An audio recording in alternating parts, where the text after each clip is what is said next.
اور سیدہ زہرا کی جاگیر فقط باغ نہیں،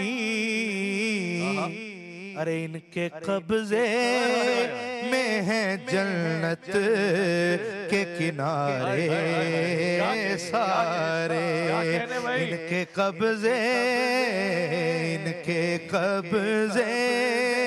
میں ہے جنت کے کنارے سارے۔ بسم اللہ الرحمن الرحیم۔ سیدہ زہرا کی جاگیر فقط باغ نہیں، ان کی جاگیر میں ہے جنت کے کنارے سارے۔ ہم حضرت سیدہ فاطمہ الزہرا رضی اللہ تعالیٰ عنہ کے متعلق ایک بات بھی نہیں کرتے۔ ہم یہ نہیں کہتے کہ معاذ اللہ ان کی شان نہیں ہے، ہم تو یہ سمجھانا چاہتے ہیں کہ جو شان نبی پاک صلی اللہ علیہ وآلہ وسلم نے ان کی بیان فرمائی ہے، آپ وہ بیان کیوں نہیں کرتے؟ آپ ادھر ادھر سے شانے لا کر بیان کرنے کی کوشش کیوں کرتے ہیں؟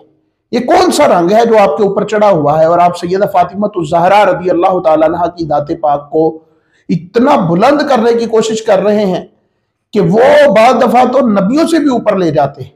ہم حضرت سیدنا ابوبکر صدیق رضی اللہ تعالیٰ عنہ کی بارگاہ میں حضرت سیدہ فاطمہ الزہرا حاضر ہوتی ہیں اور جا کر باغ فدق کا مطالبہ کرتی ہیں۔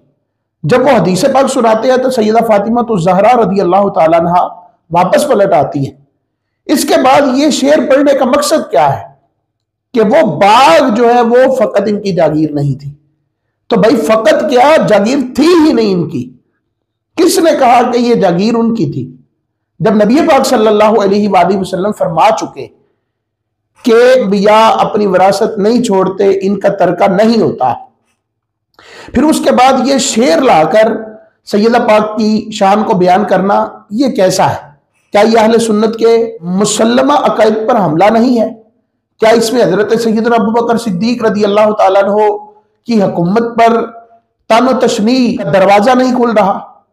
کیا اس میں یہ نہیں کہا جا رہا کہ یہ باغ جو تھا وہ واقعی سیدہ فاطمہ الزہرا رضی اللہ تعالیٰ عنہ کی ملکیت تھا، دیا نہیں گیا؟ اور پھر کیا کہا جا رہا ہے کہ باغ ہی فقط ان کی جاگیر نہیں تھا، ان کی جاگیر تو جنت ہے۔ تو جنت کا کون انکار کر رہا ہے؟ سیدۃ النساء العالمین ہے، جنت کی مالکن ہے۔ اللہ رب العالمین جل وعلا نے جنت کا وارث اپنے نیک بندوں کو بنا دیا، لیکن اس کا یہ مطلب تھوڑی ہے کہ اس کی آڑ میں ہم یہ کہیں کہ وہ باغ بھی ان کی جاگیر تھا۔ جب اللہ کے محبوب علیہ السلام فرما چکے کہ انبیاء کا ورثہ نہیں ہوتا، تو پھر اس کے بعد آخر ہو کیا گیا ہے؟ یہ مفتی حنیف قریشی بھی اس میں موجود ہے، آپ دیکھ لیں، اور اینکر صاحب جناب واہ واہ کر رہے ہیں۔ پڑھا لکھا بندہ اگر اس طرح حضرت سیدنا ابوبکر صدیق رضی اللہ تعالیٰ عنہ کی ذات پاک پر حملہ کرے گا تو مجھے بتائیے پھر اہل سنت و جماعت خاموش کیسے رہیں گے؟ ہم کہتے ہیں کہ ہم جناب صحابہ کی ذات پر حملے کر دیں اور دوسرا بندہ بولے بھی نہ، وہ بولے گا تو انتشاری بن جائے گا۔ آخر ہمیں کیا ہو گیا اور ہم جا کس طرف رہے ہیں؟ اہل سنت کے نام پر، اہل سنت کے سٹیجوں پر ہم ایسے لوگوں کو بلاتے کیوں ہیں؟ یہ زین سعیدی جو ہے، اس نے حضرت سیدنا امیر معاویہ رضی اللہ تعالیٰ عنہ کا نام سن کر کانوں کو ہاتھ لگائے تھے۔ پھر ظاہر نتیجہ یہی ہوگا جو سیدنا امیر معاویہ رضی اللہ تعالیٰ عنہ تک پہنچے گا، لازمی بات ہے کہ وہ حضرت عمر اور حضرت سیدنا ابوبکر صدیق رضی اللہ تعالیٰ عنہما کی ذات پر بھی حملہ کرے گا، اور جو ان کی ذات پر حملہ کرے گا وہ پیچھے نہیں رہے گا، وہ مصطفیٰ کی ذات پر بھی حملہ کرے گا۔ عجیب و غریب باتیں کرتے ہیں یار۔ اگر تمہیں دین کا پتہ نہیں تو پھر دین کی ترجمانی نہ کرو۔ اعلیٰ حضرت فاضل بریلی حضرت امام احمد رضا خان رحمۃ اللہ علیہ کا نام بھی لیتے ہو اور کام بھی ان کی تعلیمات کے خلاف کر رہے ہو۔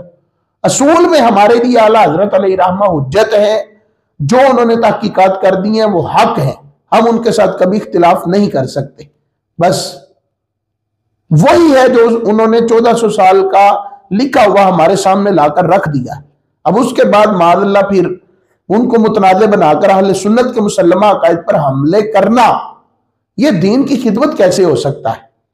میں تو اپنی عوام سے عرض کروں گا، آپ اہل سنت ہیں، جب آپ اہل سنت ہیں تو پھر ایسے لوگوں کو جو رافضی عقائد کو ترویج دے رہے ہیں، جو ان کی اشاعت کر رہے ہیں، ان کو اپنے سٹیجوں پر بلانے سے گریز کیجئے. ایسا نہ ہو کہ آپ کے پیسوں پر پل کر یہ رافضی نظریات کو اتنا پکا کر دیں کہ پھر اس کا توڑ کرنا مشکل ہو جائے. وہ کام جو کر رہے تھے، وہ صحابہ کو تبرہ کرتے تھے، دیگر معمولات میں وہ مشغول تھے، ہر بندہ ان پر لان تان کرتا تھا. لیکن یہ تو اپنے ہی بھیڑیے بن گئے یار. جنہوں نے رکھوالیاں کرنی تھی وہ خود ہی جو ہے وہ رکھوالیاں کرنے کی بجائے چوریاں کرنے پہ اتر آئے ہیں. تو ان کو پہچانیں. آج اگر ان کی پہچان نہ کی تو یقین مانیے کہ کل کو یہ لوگ جو ہیں یہ اہل سنت و جماعت کا انتہائی بڑا نقصان کریں گے. اللہ تبارک و تعالی ہمیں سمجھنے کی توفیق عطا فرمائے. سونا جنگل رات اندھیری، چھائی بدلی کالی ہے، سونے والوں جاگتے رہیو، چوروں کی رکھوالی ہے.